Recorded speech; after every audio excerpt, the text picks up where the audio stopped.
बच्चों, आज मैं इस वीडियो में बस की यात्रा कहानी जो हरिशंकर प्रसाई द्वारा रचित है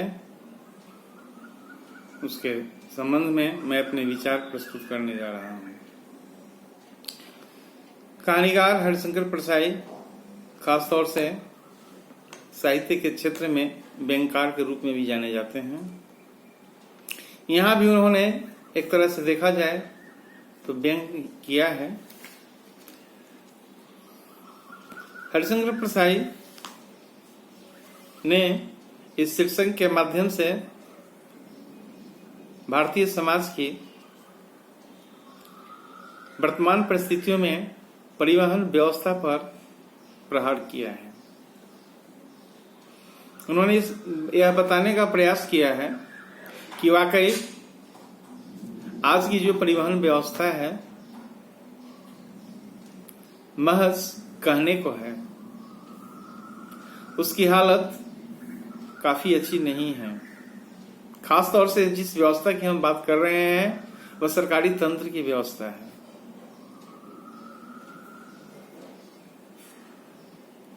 साथ ही साथ प्राइवेट कंपनियों ने भी कुछ ऐसा ही सोच रखा है। वे तो सिर्फ पैसा कमाने की बात सोचते हैं। यात्रियों के आराम, उनके प्रति जो उनकी निष्ठा है वाकई कोई मायने नहीं रखती। वे तो महज ये सोचते हैं कि इस परिवहन व्यवस्था से पैसे कमाया जाए, यानी पैसे कमाना ही उनका मुख्य लक्ष्य होता है। यात्रा के क्रम में यात्रियों के साथ क्या होगा, वे सुरक्षित जाएंगे या नहीं अपने गंतव्य को, इसके प्रति वे कतई सजग नहीं होते। यह कहानी पढ़ने के बाद ये बातें साफ हो जाती है कि वाकई हमारी जो परिवहन व्यवस्था है और उसके जो मालिक हैं, उसके जो संचालक हैं, उसके जो व्यवस्थापक हैं, उनकी सोच क्या है। कहानीकार ने बताया है कि उन्हें साथियों के साथ जबलपुर जाने वाली ट्रेन पकड़नी थी और बस से पन्ना जाने का उनका कार्यक्रम था। परंतु कुछ समझदार लोगों ने बताया कि वाकई जो समझदार हैं वे इस बस से यात्रा नहीं करते। अब जो समझदार है इस बस से यात्रा नहीं करते, ये बातें बयां करती है कि वाकई ऐसी कुछ खास बात जरूर है, अन्यथा बस तो यात्रा के लिए ही बनी है। लेकिन वैसी बस जिससे यात्रा सुखद नहीं है, सुगम नहीं है, सुरक्षित नहीं है, गंतव्य पर पहुंचने की दुविधा है, उसे बचने का भी प्रयास किया जाना चाहिए। दरअसल जिस बस की बात यहाँ शीर्षक में की गई है उसकी हालत जर्जर थी, बड़ी नाजुक थी और संयोग कुछ ऐसा था कि लेखक जिस बस से यात्रा कर रहे थे उसी बस में उस कंपनी के हिस्सेदार भी थे।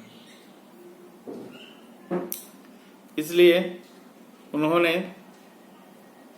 अपने डॉक्टर मित्र के साथ यात्रा की बात सोची थी।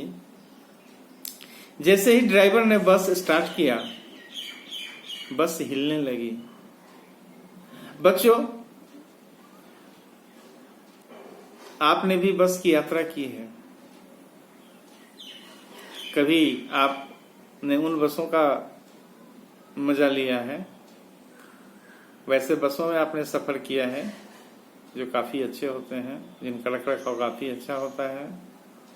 यहाँ तक कि आज की जो व्यवस्था है उसमें बसों में सोने की भी व्यवस्था है, एसी भी लगे हुए हैं और कुछ ऐसे भी जर्जर बस होते हैं जो अब गिरी तब गिरी, टायर फुस हो जाए इसका कोई भरोसा नहीं रहता। लेखक जिस बस से यात्रा कर रहे हैं उस बस के सारे खिड़की के शीशे टूट चुके थे। शारीरिक जो ढांचा थी उसका जर्जर हो चुका था, तरह तरह की आवाज आ रही थी, ऐसा लग नहीं रहा था कि अपने गंतव्य पर पहुंचेगी। जैसे जैसे लेखक आगे बढ़ते गए उन्हें इस बात का डर सताने लगा कि पता नहीं कब क्या हो। कुछ दूर आगे चलने के बाद अचानक बस रुक गई। लेखक को पता चला कि पेट्रोल की टंकी में छेद हो गया है। अब बच्चों, यदि गाड़ी चल रही हो, बस चल रही हो, पेट्रोल की टंकी में, डीजल की टंकी में छेद हो जाए तो फिर उस बस का, उस गाड़ी का रुकना लाजमी है। लेखक सोच रहा था कि अब कंपनी के मालिक बस की इंजन अपनी गोद में रख लेंगे और नली से पेट्रोल उसी तरह पिलाएंगे जैसे माँ बच्चे को दूध पिलाती है। लेकिन ऐसा संभव नहीं। जो भरोसा था, जो विश्वास था कि वे अपने गंतव्य तक पहुंचेंगे, वह छिन्न होता जा रहा था। कहीं लग रहा था कि बस का स्टीयरिंग ही टूट न जाए, क्योंकि स्टीयरिंग ड्राइवर के हाथ में होता है, जिसे वो संभाल कर यात्रियों की जान माल की रक्षा करता है। यदि स्टीयरिंग की हालत ठीक नहीं रही तो बस में सवार सबके सब के मालिक भगवान ही हैं। कंपनी के हिस्सेदार बस को फर्स्ट क्लास की बताते हुए संयोग मात्र बता रहे थे।